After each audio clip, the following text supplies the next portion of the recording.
Also new at noon, Fargo police say 2 people have been arrested in connection to a video depicting an assault that has been circulating on social media. FPD says Dasha Vivier and Jesus Moreno Jr. were both arrested on felony aggravated assault charges Sunday night.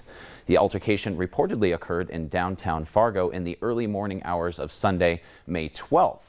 Fargo police say the assault was never reported, so when they received the video on Saturday, May 18th, that was the first they'd heard of the incident.